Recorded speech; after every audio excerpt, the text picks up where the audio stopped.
Taste the Daily. Mega TV நேயர்களுக்கு வணக்கம். பெண்கள்.com நிகழ்ச்சியில் சுபகிரகம் பகுதியில் அனைவரையும் சந்திப்பதில் மிகவும் மகிழ்ச்சி. இந்த வாரம் பார்த்திங்கன்னா ஆடி மாதத்தில் இடம்பெறக்கூடிய முக்கியமான நிகழ்வுகள் எல்லாமே இந்த வாரத்தில் தான் வருது. எப்போவுமே ஆடி அமாவாசை கழித்து வரக்கூடிய தினங்கள் ரொம்பவும் சிறப்பாக இருக்கும். ஏன்னா இந்த ஆடி பூரம் அப்படிங்கிறதே ஆடி அமாவாசை கழித்து தான் வளர்பிறையில் தான் வரும். ஏன்னா சந்திரன் கடகராசியிலிருந்து சிம்மராசிக்கு வரச்சே தான் ஆடி பூரம் வருது. ஆடி அமாவாசை கழித்து வரக்கூடிய இப்போ சந்திரன் பூர நட்சத்திரத்தில் சஞ்சாரம் பண்ணும் பொழுது இந்த உலகத்தில் பூமி தாயார் பிறந்தாள், அவதாரம் பண்ணது அப்படின்னு. அது வைணவ திருத்தலங்கள்லேயும் சரி, சிவ ஆலயங்கள்லேயும் சரி, இந்த ஆடி பூரம்ங்கிறது அதாவது ஒரு பெண் தெய்வம் அவதாரம் பண்ணது. அது பார்வதி தேவியும் சொல்கிறோம், மகாலட்சுமி தாயாரான ஆண்டாளையும் நம்ம சொல்கிறோம். இது மட்டும் இல்லாமல் பெருமாளினுடைய அவர் இருக்கக்கூடிய ஆயுதங்கள், சங்கு, சக்கரம், வில், வாள், கதை, இது எல்லாம் இருக்கு இல்லையா, எல்லாமே ஒரு ஆழ்வாராக அவதாரம் பண்ணாங்க. இந்த ஆழ்வார்கள் அவதாரம் பண்ணதும் இந்த ஆடி பூர திருநாளில் தான் அப்படின்னு. ஸோ பூமியில் ஒரு பெண் தெய்வமாக ஒரு பெண் தெய்வம் சக்தி அவதாரம் பண்ணது. அது நம்ம பார்வதி தேவியும் சொல்கிறோம், மகாலட்சுமியும் சொல்கிறோம். ஸோ இந்த ஆடி பூரம் இந்த வாரம் என்றைக்கு வருதுன்னா புதன்கிழமை இந்த ஆடி பூர திருநாள் நடைபெறுது. ஸோ ஜென்ரலாக ஆடி பூரம் வெள்ளிக்கிழமையில் வந்தால் ரொம்ப விசேஷம். இந்த பூர நட்சத்திரத்துக்கு பார்த்திங்கன்னா சுக்கிரன் அதிபதியாக இருக்கார். ஸோ ஒரு பெண் தெய்வம் அப்படின்னு சொல்லும் பொழுதே அதில் எப்படியா இருந்தாலும் சுக்கிரனுக்கான பங்கு தான் அதிகமாக இருக்கும். இந்த பூர நட்சத்திரத்தில் பார்த்திங்கன்னா எது தொடங்கினாலும் அது விருத்தி அடையும் அப்படிங்கிறது தான். அதனால தான் என்ன சொல்லுவாங்கன்னா, பூர நட்சத்திரத்தில் நம்ம போய் ஆப்ரேஷன் பண்ணிக்கிறதோ இல்லை போய் மருந்து ஹாஸ்பிட்டலில் போய் ஒரு ஜுரத்துக்கெல்லாம் போய் அட்மிட் ஆகிறோன்னு வச்சுக்கோங்களேன், ஏதாவது வியாதி இல்லை சர்ஜரி அந்த நாளில் பண்ணுறோம் அப்படின்னா ரொம்ப சீக்கிரம் அது குணமாகாது. அதனால் பூர நட்சத்திரத்தில் மட்டும் நம்ம எது பண்ணாலுமே அது வளரும் அப்படிங்கிறது. அதனால் இந்த மாதிரியான விஷயங்கள்லாம் பண்ண மாட்டாங்க. பூர நட்சத்திரத்தில் நம்ம கடனும் வாங்கக்கூடாது, கடன் கொடுக்கவும் கூடாது. இந்த ஆடி பூரம் அப்படின்னு சொல்கிறது நம்ம ஆண்டாளினுடைய அந்த அவதார நாள். அதனால் ஸ்ரீவில்லிபுத்தூரில் பார்த்திங்கன்னா இந்த 10 நாள் உற்சவம், கொடியேறி 10 நாள் உற்சவம் ஆண்டாளுக்கு மார்கழி மாதத்தை விட இந்த ஆடிப்பூரம் உற்சவம் தான் ஆண்டாளுக்கு மிக விமர்சையாக நடக்கும். நீங்கள் எந்த வைணவ திவ்ய தேசம் எடுத்துக்கொண்டாலும், எந்த வைணவ திருத்தலம் எடுத்துக்கொண்டாலும் இந்த ஆடிப்பூர உற்சவம் தாயாருக்கு அவ்வளோ கிராண்டாக பண்ணுவாங்க. அதே போல் அம்மன் ஆலயம் நீங்கள் எடுத்துட்டிங்கன்னா ரொம்ப எல்லா அம்மன் கோவில்லையும் வளையல். ஸோ இது அம்மனுக்கு சீமந்தம் பண்ணுறதாக ஒரு ஐதீகம்.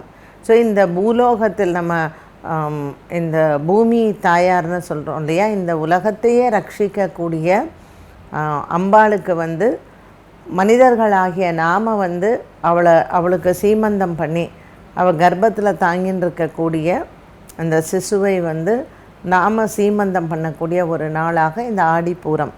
எல்லா கோவில்கள்லேயும் பார்த்திங்கன்னா வளையல், எல்லா இடத்துலையும் இந்த ஆடிப்பூரத்துக்கு அப்படி வளையல் கொடுத்து எல்லாரும் போயும் வளையல் வாங்கிப்பாங்க அம்பாளுடைய அந்த ஆலயங்களில். இந்த ஆடிப்பூரத்தில் நாகப்பட்டினம் மாவட்டத்தில் நீலதயாட்சி அப்படின்னு ஒரு அம்மன், நாகப்பட்டினம் மாவட்டத்தில் இந்த கோவில் இருக்குது. இந்த நீலதயாட்சி அம்மனுக்கு பார்த்திங்கன்னா கண்கள் அவளுடைய கண்களால் தான் அந்த பெயரே வந்ததுன்னு. அங்கே இந்த வளையல் ஒரு பெரிய அந்த அம்மனுக்கு இந்த உற்சவமே பார்த்திங்கன்னா இந்த வளையல் உற்சவம் ரொம்ப விமர்சையாக நடக்கும். அதே மாதிரி கர்ப்பரக்ஷாம்பிகை கோவில்லையும் ரொம்ப விமர்சையாக நடக்கும். ஸோ இன்றைக்கி ஒரு சின்ன அம்மன் கோவிலாக இருந்தாலுமே அங்கே இந்த ஆடிப்பூரத்தில் அம்மனுக்கு வளையல் கொடுப்பதும் அந்த அம்மனுடைய வளையலை நாம் பிரசாதமாக வாங்கிறதும் அப்படிங்கிறது இப்போ வழக்கமாகவே இருக்குது. இந்த நீலதயாட்சி அம்மன் ஆலயத்தில் நாகப்பட்டினம் மாவட்டத்தில் இருக்கிறதுல நமக்கு குழந்தை வரம் வேண்டுபவர்கள் அங்கே அம்மனுக்கு உண்டான அந்த சீமந்த உற்சவம் பண்ணுறது, அங்கே அந்த வளையல் உற்சவம்னு பண்ணுறாங்க இல்லையா. ஸோ கர்ப்பிணி பெண்கள் போய் அன்றைய நாளில் அந்த வளகாப்பை அந்த இடத்துலையே உட்காந்து பண்ணிப்பாங்க. அப்படி அப்படி ஒரு முறை இன்றைக்குமே வந்து நடந்து கொண்டு இருக்கிறது. இந்த ஆடிப்பூரத்தன்னைக்கு அம்மனுக்கு எப்படி வளைகாப்பு பண்ணுறாங்களோ, பெண்களும் அங்கே போய் உட்காந்து கையில் வளையல் போட்டு கர்ப்பிணி பெண்கள் அந்த கோவில்லையே வளைகாப்பு பண்ணிக்கிறது ஒரு வழக்கமாகவே நடைபெறுகிறது. இந்த ஆடிப்பூரத்தில் வந்து நம்ம வீட்டில் வந்து எப்படி வழிபாடு பண்ணலாம்?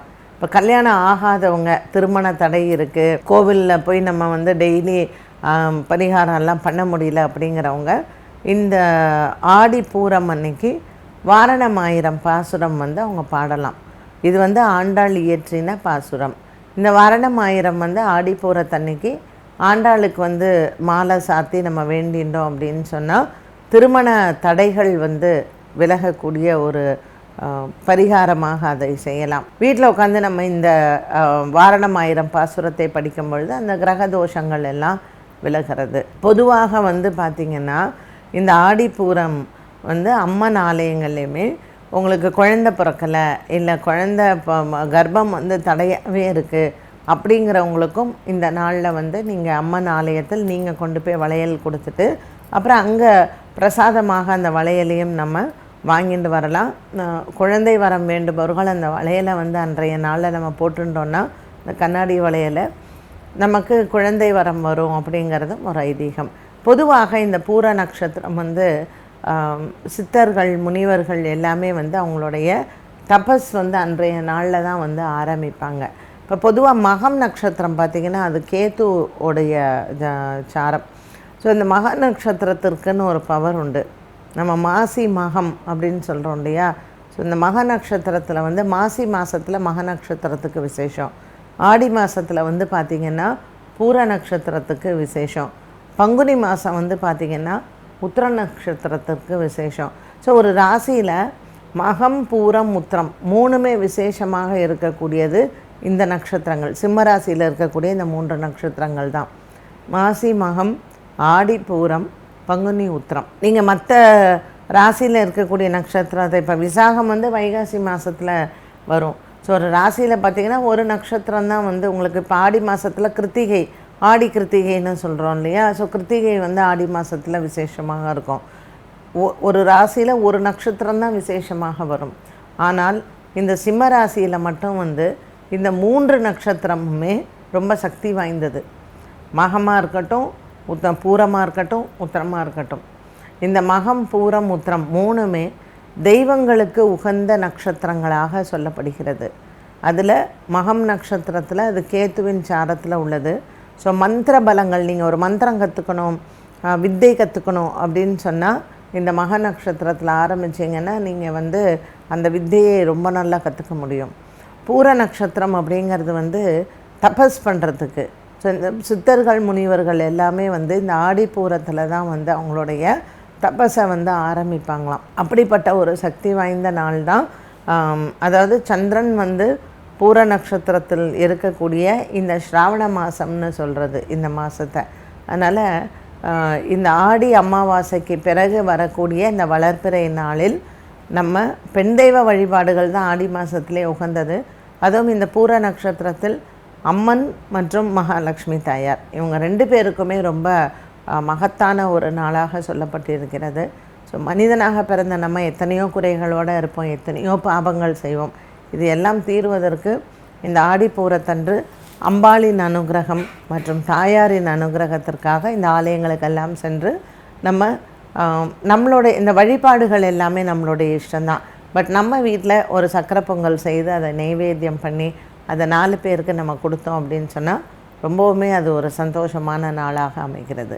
என்ன நேயர்களே, இன்றைய சுபகிரகம் நிகழ்ச்சியில் நாம் ஆடிப்பூரத்தினுடைய விசேஷத்தை வந்து நம்ம பார்த்தோம். மீண்டும் சந்திக்கும் வரை நன்றி, வணக்கம்.